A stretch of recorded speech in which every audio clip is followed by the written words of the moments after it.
نحمده نصلی علی رسولہ الکریم اما بعد فاعوذ باللہ من الشیطان الرجیم بسم اللہ الرحمن الرحیم۔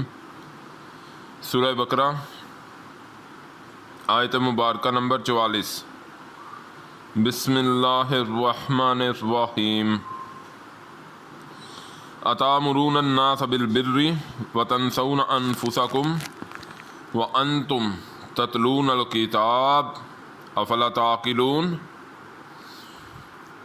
کیا حکم کرتے ہو تم لوگوں کو ساتھ بھلائی کے اور بھولے جاتے ہو جانو اپنی کو، اور تم پڑھتے ہو کتاب، کیا پس نہیں سمجھتے؟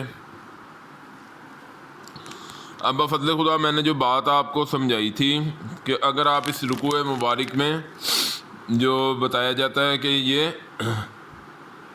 بنی اسرائیل کی طرف جو اب تمام اللہ کے کلام کا رخ ادھر ہو جائے گا، تو اس سلسلے میں جو آیات پیچھے بھی ہم نے پڑھی ہیں بفضل خدا،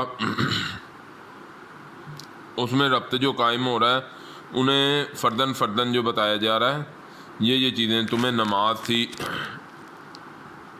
نماز، روزہ، زکوٰۃ، آپ دیکھیں تو یہ اسلام کے بنیادی جزو ہیں، اور اسلام شروع سے ہی نبیوں کا، تمام نبیوں کا ایک ہی دین ہے، دین اسلام، اور اس کی آخری اور مکمل شکل نبی پاک صلی اللہ علیہ وسلم دنیا کو دے گئے۔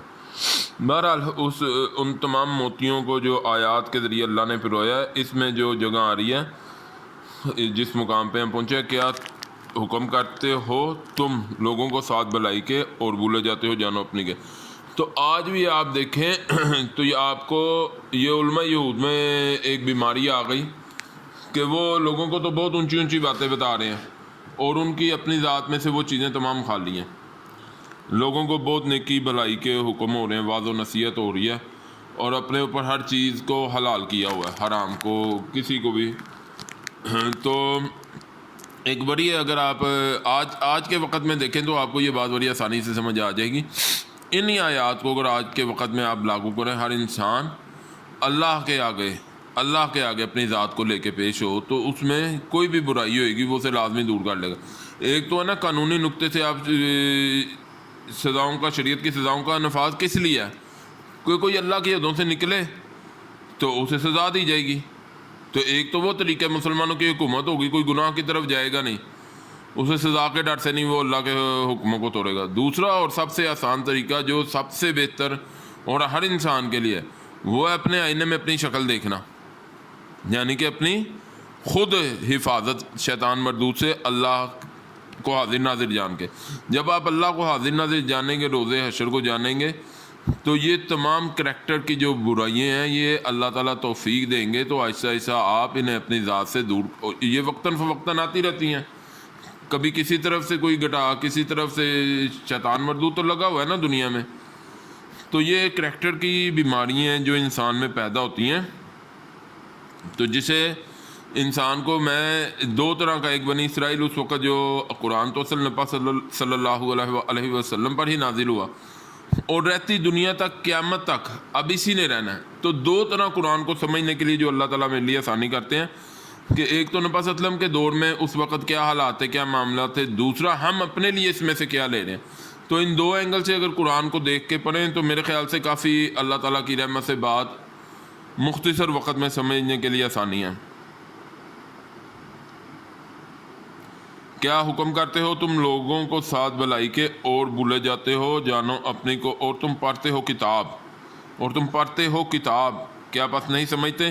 یہ بات ان کے لیے بھی لاگو ہو گئی۔ آج 14 صدیاں نبی پاک صلی اللہ علیہ وسلم کو دنیا سے رخصت ہوئے ہو گئے۔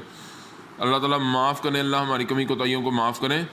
تو نبی پاک صلی اللہ علیہ وسلم، تو اللہ تعالیٰ نے قرآن اور نبی صلی اللہ علیہ وسلم کو مل کر نور، روشنی، اللہ کی طرف سے ہدایت نامہ آیا، نبی پاک صلی اللہ علیہ وسلم کے لب مبارک سے آیا۔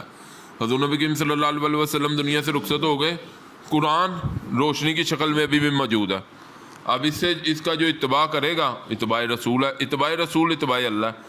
اگر آپ ان سیڑھیوں کو مختصر کر کے ذہن میں باندھ لیں اور ان پر چڑھنے کی کوشش کریں تو اللہ تک پہنچنے کے یہی راستے ہیں۔ لیکن اس میں یہ آپ کو ذہن میں رکھنا چاہیے کہ شیطان ہر جگہ پہ آپ کے پیروں کو نیچے کانٹے رکھے گا، تو وہاں آپ کو صبر تو اللہ توفیق دیں صبر آپ کے لیے، اللہ تعالیٰ کی رحمتوں کے ذریعے حاصل کرنے کے لیے صبر ہی ذریعہ بنے گا۔